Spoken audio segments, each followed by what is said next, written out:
Dr. Leema, Assistant Professor, Department of English Aided, Nirmala College for Women, Coimbatore.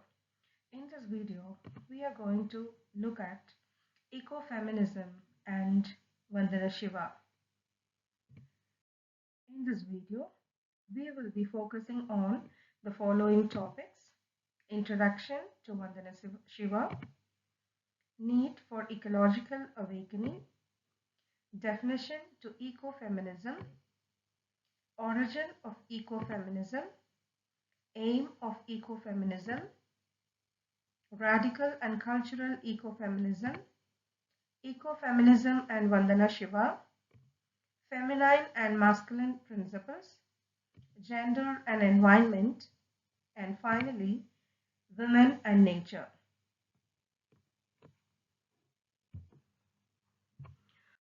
Moving on to the next slide, let us see about Vandana Shiva. Vandana Shiva is reflected as one of the environmental activists and a radical scientist in the world. She has spent her life advocating diversity and indigenous knowledge. She wrote many books about agricultural and food. She was involved in many campaigns against the development of agriculture through genetic modification. She also got the Right Livelihood Award in the year 1993, which is also known as the Alternative Nobel Prize. She categorizes an affliction among development, ecology, and women and relates with nature with women, alluding that the death of nature is the death of women. The next slide focuses on the need for an ecological awakening. We are living today in a world where it is increasingly being recognized that the survival of the human species is dependent upon a balanced relationship between society and the environment. This balance of life can only be possible when a consciousness arises about the intersection between nature and culture, and we understand the different ideas and systems that constitute this reciprocity. Clearly, there are different dimensions to the emergence of such consciousness in which society and nature are tied together. The need for ecological awakening, as well as the various strategies through which an ecological balance between us and our world can be achieved, is of paramount importance today. Ecofeminism or ecological feminism is a discourse that has also been called a branch of feminism.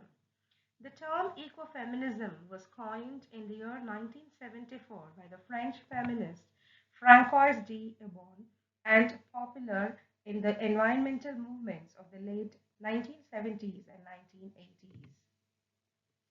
Moving on to the next slide, the aim of ecofeminism.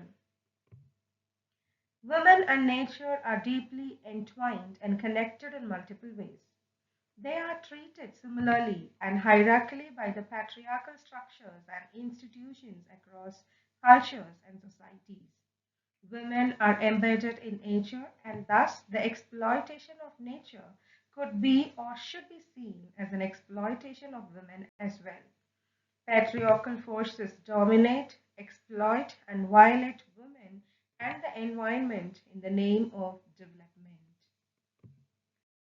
Ecofeminism aims to look at how women and the environment are related in multiple ways. It is important to remember that this relationship is not new because in almost all cultures, women and nature are recognized as having an intrinsic bond. This bond is found and is represented historically, culturally, and mythologically. For instance, in India, women are represented often as nature or prakriti in both imagination and practice. Ecofeminism becomes more important as it adds another dimension to this relationship between women and nature, namely that of the hierarchy and domination. By creating this interconnection, ecofeminism highlights the close connection between the domination of women by patriarchy and the exploitation of environment by the development. Thus, using the lens of feminist ecofeminism highlights the many ways in which both nature and women are treated by patriarchal society, how social norms exert unjust dominance over women and nature, the role of development and destruction of nature, and the patriarchal exploitation of women as parallel processes. Moving on to the origin of ecofeminism. Early work on ecofeminism was devoted to the documenting relationship between women and the environment. An important ecofeminist, Rosemary Ruther, insisted that if women wanted to be liberated and free, they would have to think of need to end the domination of nature.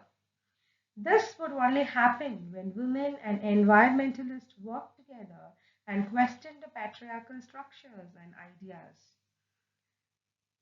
Through works of such as King's satirical ecofeminism came to propose an alternate world view where the earth is valued as sacred and ecological consciousness is invoked and women and nature are understood as interconnected and entwined in mirrored ways.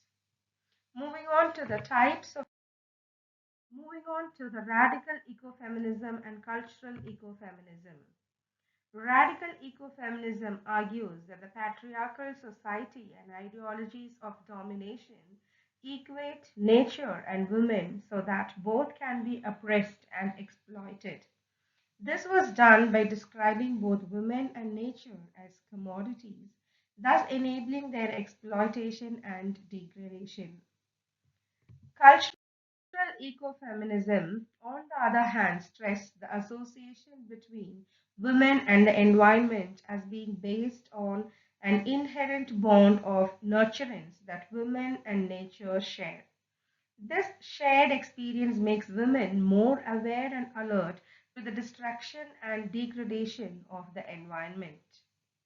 Now, let us see the connection between ecofeminism and Vandana Shiva. Ecofeminism and environmental understanding and theory received a new lease with the work of Vandana Shiva, who addressed this need to question and understand the link between environmental degradation and the oppression of of women from a cultural perspective. Her main argument was for the need to have an awareness of the close bond between gender and the environment, the need to adopt an integrated and holistic view of humans and nature. In the following sections, we look at this relationship between women and the environment as discussed by Shiva in her most seminal work called Staying Alive and her other writings on women and nature.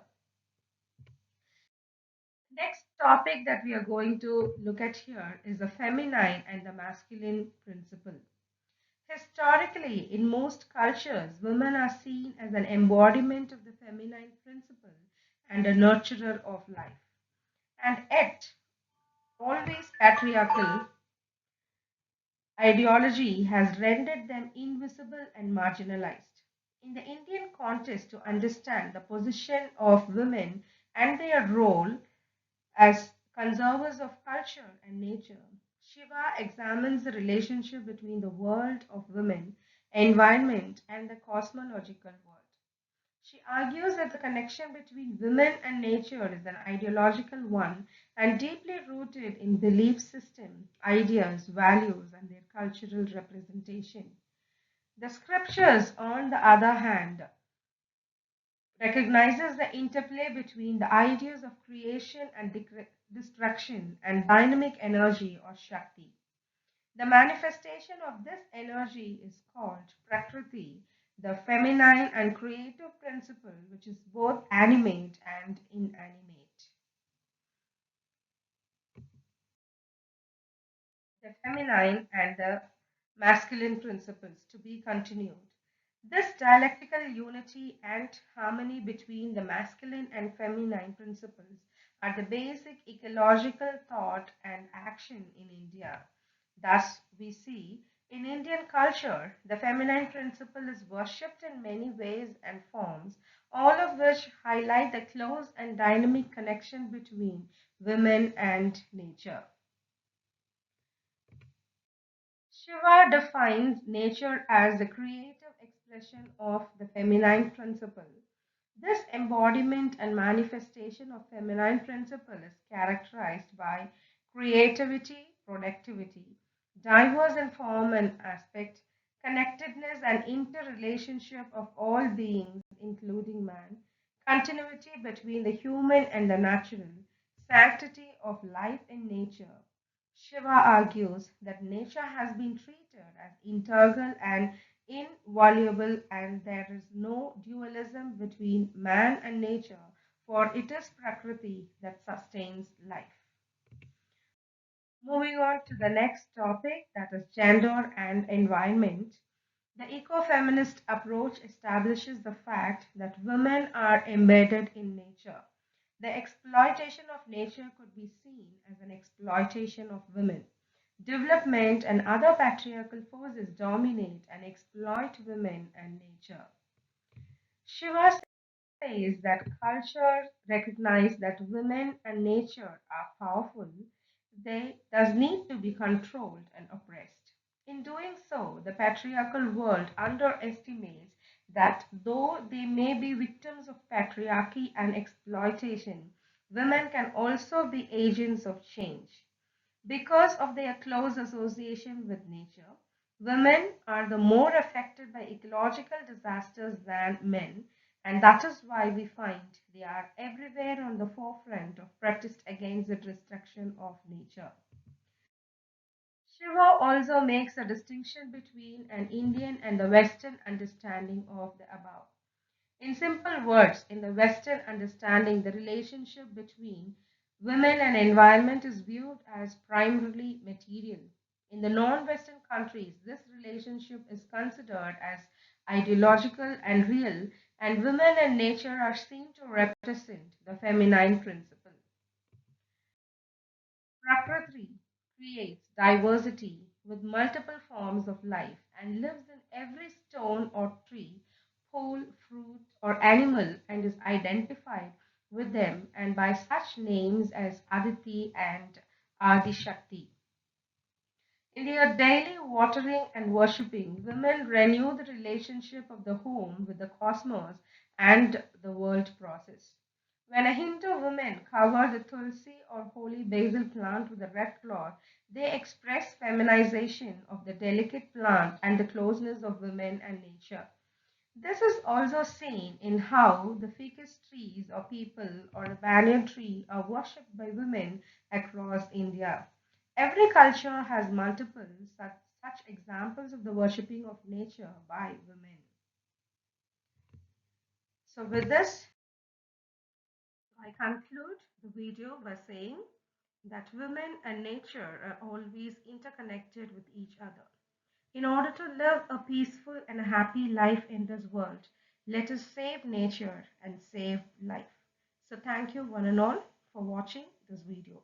In the next video, we will look on the topics such as mall development, patriarchy and capitalism. So once again, thank you for watching this video.